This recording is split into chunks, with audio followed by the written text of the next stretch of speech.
Okay, so this is a video on my microwave switch saga, I should say.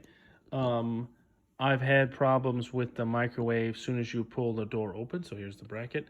As soon as you pull the door open, there's the striker, the little feet that touch it.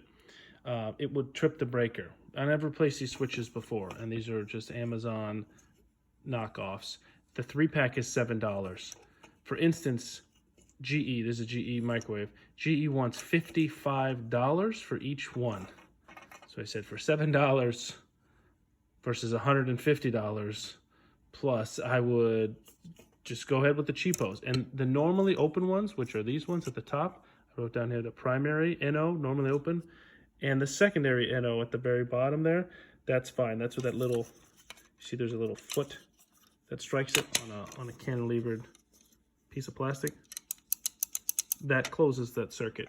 This middle one is normally closed. It's supposed to be normally closed. But what I've been finding is that middle one, again, that's the one that is struck by the foot itself. Here is the switch that came out. Oop, I took this little piece out of it, or it fell out, I should say. There you go, sorry. Look at how burnt that is. And when I opened it, you can see that this piece, they're actually like fused together in a normally closed state. So you can see there's an air gap right there now. This is the second time this has happened. I've had to open up the switch and I didn't clean it or anything. I just took it apart and saw that they were lightly fused together. In fact, by me just touching it is what it opened it up. Now this time it is not, and you can see there's char marks in here. So this switch has failed, and you can see I don't have the little action to it anymore. So I bought, let's go Amazon, another pack of just normally closed switches. So it's a 2-pack again for like, it was $5 for 2. Here are those 2. If you read on there really close, see the NC is up 1 and then 2, so it's normally closed. So you should have, these are not touching, you can see these just kind of look like they are, these little alligator clips. But this is supposed to be normally closed. And what? It's on to sense continuity and no bueno. So but if I close it, now it's working. Now it's closed. What was happening is this switch is labeled as normally closed. It was manufactured incorrectly, upside down. And what it caused the microwave to do is bananas. It would actually cause the microwave to run without pressing any buttons because it says, I'm closed. Sweet. And then when the button is pushed in, it's opening. So it's doing the inverse of this diagram.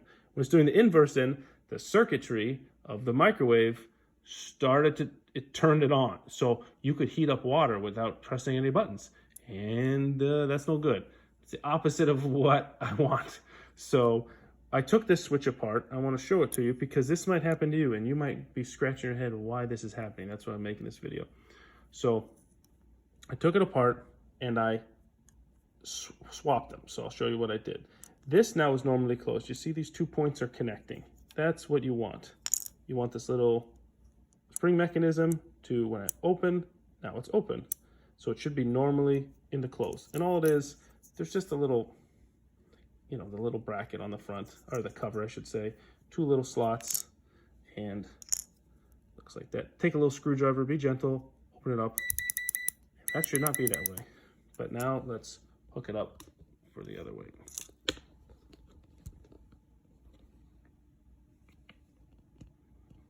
Okay. There we go. That's normally closed. And I press it, normally open. Terrific. Everybody's happy.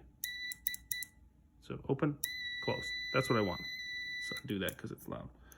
So let's go inside this thing and look at what is in here causing this. What is going on? And I haven't opened this yet, so I'm pretty sure it's going to be, look what happened here, and I'll show you what it is. Because it's still salvageable, it's still fine. I'm going to use The old burned up switch is like a little screwdriver. I'm just kind of wedging it in there, gently opening, breaking it open even more. There we go. So I got like a little gap here, so then I'll just take the rest of that little leg of the switch. I'll just kind of pop it in like, and then there's the lid. Okay, let's check this beast out. Flip it around so we can all see. And look at that.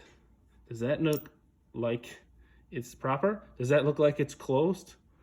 Look at what's happening.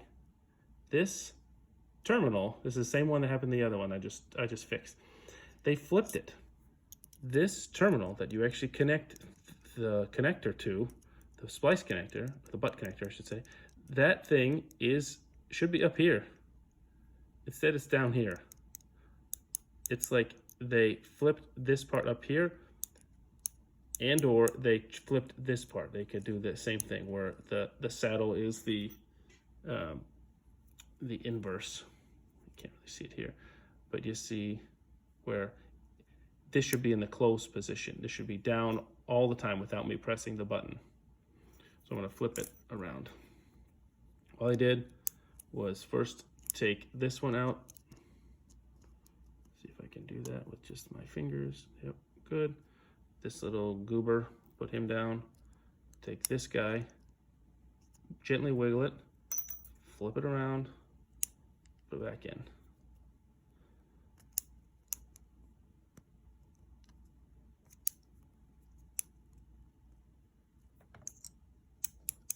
Okay, and then close up the switch.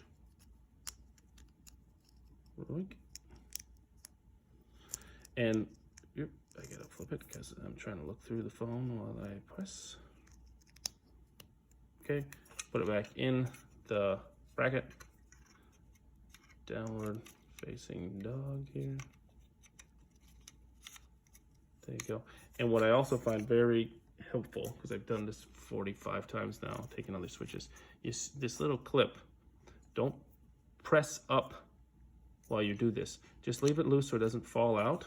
So your switch is, underneath this lip. It's in there enough, but it's not fully seated. It's not fully seated because I need to get the little connector, which is this little guy. Use a screwdriver. Heck, I got this old thing here. We could try this out. And I lift up ever so gently. I'm not going to do it because I actually wedge this part in my abdomen, flip it over, and then pull on this. And it's too hard right now with looking to the phone and doing this so it doesn't go out of focus. But I just give this a little bit of tension to open that up, and then use my backhand to force that through until I hear it make connection and seat into it. Reason is because I've broken that before. You see, it's just a piece of cantilevered plastic. I mean, it's this hard, this rigid plastic. It's not flexible. So, and if that little tab breaks, you have to buy a whole new one. I've tried to glue it back on, super glue, and it will fail again. It failed for me. Even if you try to glue the switch in here, I was not successful. The bracket is another. You can buy this aftermarket for nothing as well, whatever. I don't even know what I paid, $10 or something. So save yourself the pain and don't break this bracket. Go slow and open up this tab here, and then push your switch in. Don't force it. So hope that helps. I hope you guys have a successful microwave repair.